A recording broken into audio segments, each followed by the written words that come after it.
आज की घटना जिसे सुनने के बाद आप भी सोचेंगे कि जहां हम हमारे बच्चों को बचपने में एक साथ खेलने की इजाज़त देते हैं, तो क्या वही इजाज़त देना कभी हमारी गलती साबित हो सकता है? या अगर घर में माता पिता मौजूद ना हों और बच्चे एक साथ खेल रहे हों, तो क्या ये सही है? ये तो कहानी को सुनने के बाद ही आपको पता चलेगा, क्योंकि यहाँ कुछ ऐसा ही होता है। जहाँ एक घर के कुछ बच्चे साथ में खेल रहे थे, मगर खेलते खेलते वो कब बचपने से बाहर चले जाते हैं पता ही नहीं चल पाता।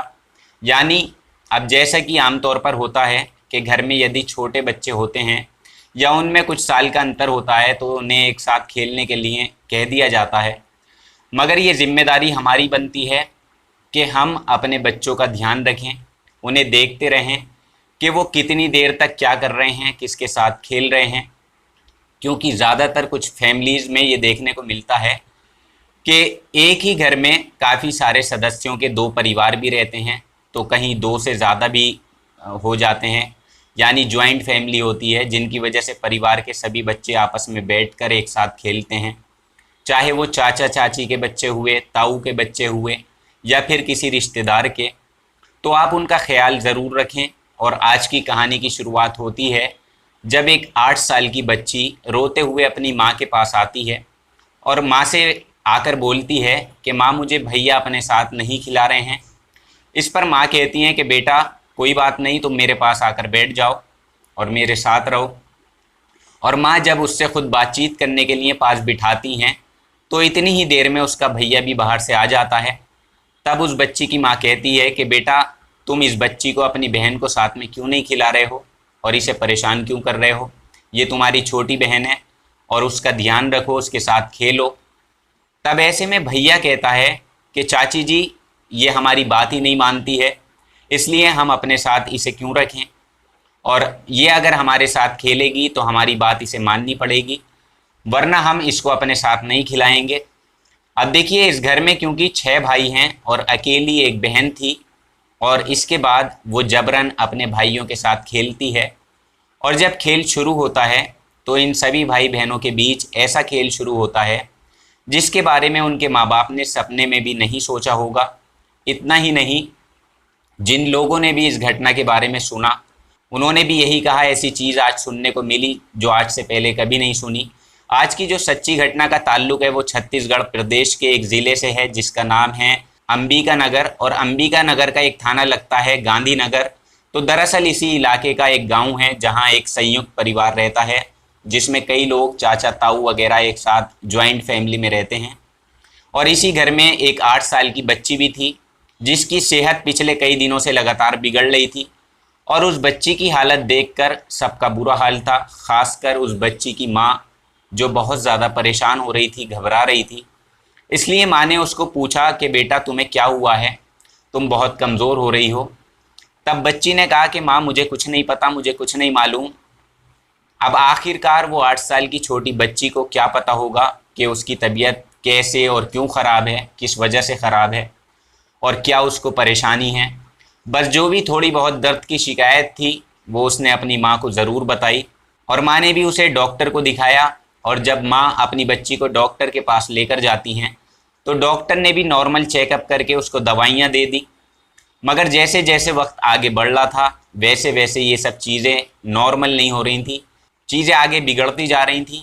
और आगे जो उसने दवाइयाँ खाई उसके बाद भी बच्ची की हालत में कोई सुधार नहीं हो रहा था।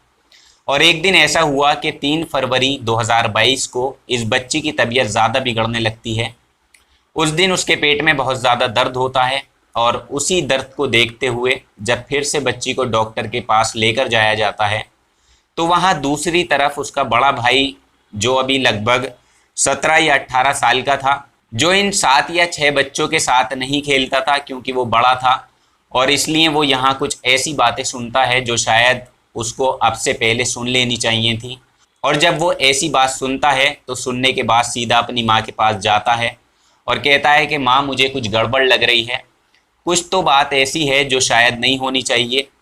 ऐसे में तब माँ ने पहले अपने बेटे की पूरी बातें सुनी, और यही बात माँ ने फिर अपनी बेटी से पूछी कि बेटा, आखिरकार ये सब क्या चल रहा है और क्या चल रहा था।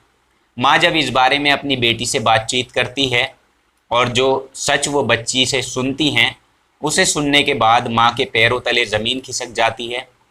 दरअसल बात ऐसी थी कि जिस घर के ये 6 बच्चे थे, इन्हीं के साथ कुछ एक दो बच्चे पड़ोसियों के भी आकर खेलने लगते थे और इसी घर के आंगन में ये सब एक साथ खेलते थे।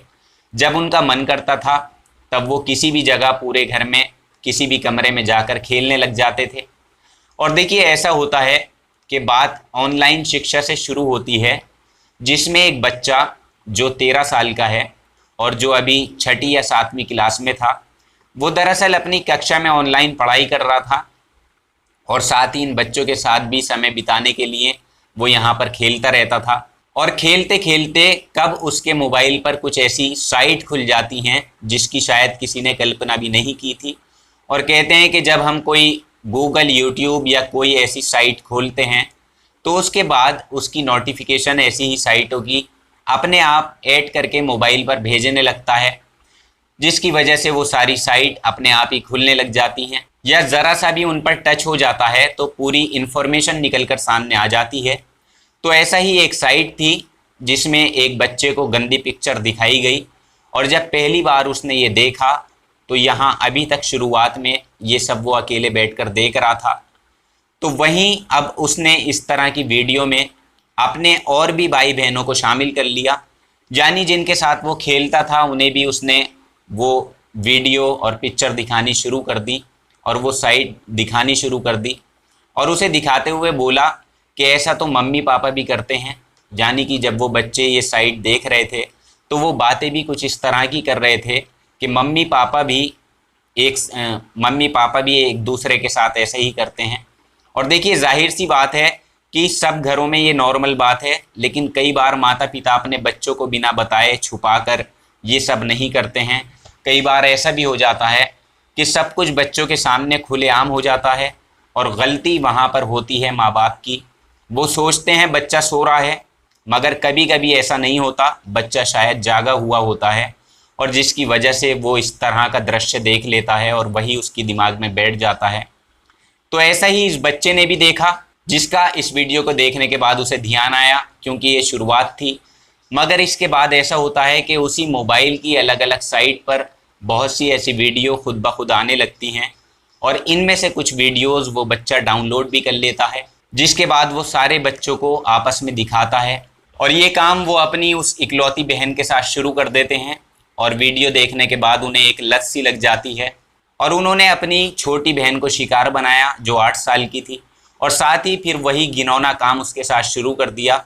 और ये कोई थोड़े बहुत दिन की बात नहीं थी, बल्कि लगभग 1.5 महीने तक ये मामला उस बच्ची के साथ चल रहा था और वो खेलते कम थे, इस चीज़ पर ज़्यादा ध्यान देते थे।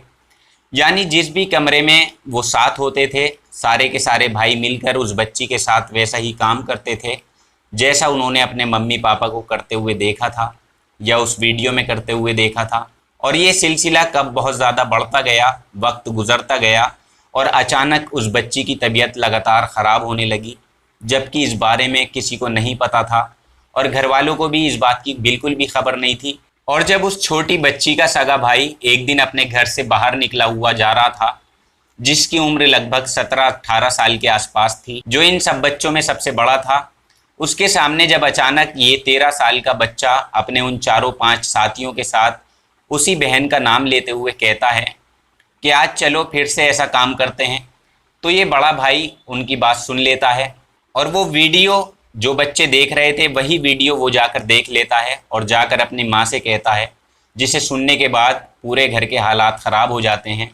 मगर कहते हैं कि माँ तो माँ होती है, आखिर माँ ये सब कैसे बर्दाश्त कर लेती। वो सीधा गांधीनगर थाने में जाकर उन बच्चों के खिलाफ मुकदमा दर्ज कराती है और ये मुकदमा भी कोई छोटी मोटी धाराओं में दर्ज नहीं हुआ, बल्कि बड़ी धाराओं में ये मुकदमा दर्ज होता है, जिनमें से 294, 506, 376, 29 और 376 इन धाराओं में जब मुकदमा दर्ज होता है, इसके बाद ये मामला सोशल मीडिया पर बहुत तेज़ी के साथ तैरने लगता है और बहुत तेज़ी से दूर दूर तक ये वायरल हो जाता है।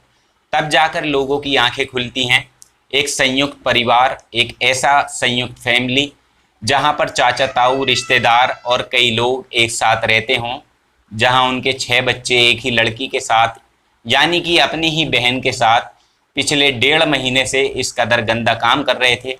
इसी के चलते उसकी सेहत बिगड़ रही थी। मगर हैरान करने वाली बात यह है कि माँ अपनी बेटी को जब डॉक्टर के पास लेकर जाती है तो डॉक्टर उसकी परेशानी को समझ ही नहीं पाता।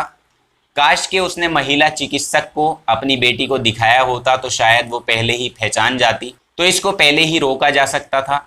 तो देखिए, पुलिस ने जब इस मामले की जांच पड़ताल की तो इसके बाद जो 13 साल का सबसे बड़ा बच्चा है, इन बच्चों की संख्या 8 से 13 साल तक थी। और इस 13 साल के बच्चे को जब हिरासत में पूछताछ के लिए बुलाया जाता है तो सबसे पहले उसका मोबाइल ही लिया जाता है। और मोबाइल को जब सर्विलांस के माध्यम से चेक किया जाता है तो ना जाने कितनी ऐसी साइट खुलकर सामने आती हैं जिसे देखकर पुलिस हैरान थी, जिसमें इस तरह की पॉर्न पिक्चर, गंदी फिल्में दिखाई जाती थी।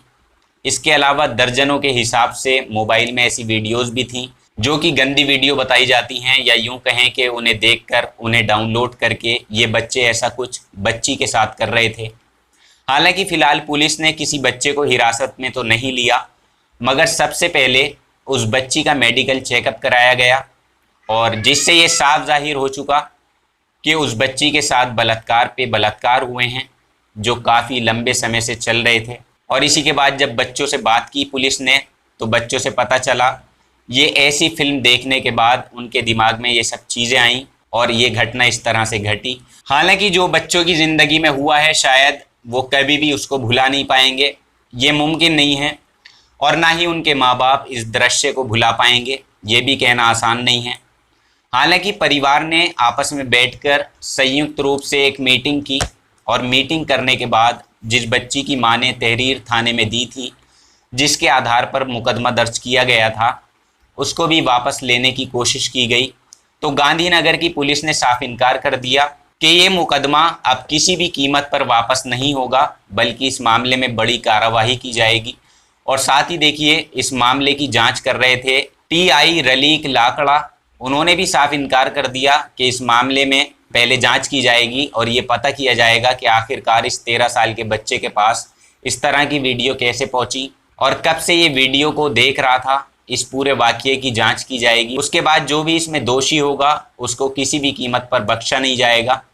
तो देखिए, ये थी बहुत ही हैरत अंगेज़ कहानी, और इस कहानी को सुनाने का उद्देश्य किसी को परेशान करना नहीं है, किसी का दिल दुखाना नहीं है, बल्कि समय समय पर आपको जागरूक करना है। तो आज के एपिसोड में इतना ही। कल आपसे फिर मुलाकात होगी किसी नई कहानी में। तब तक आप अपना ख्याल रखें, अपनों का ख्याल रखें, सतर्क रहें, सुरक्षित रहें, सावधान रहें। जय हिंद, वंदे मातरम।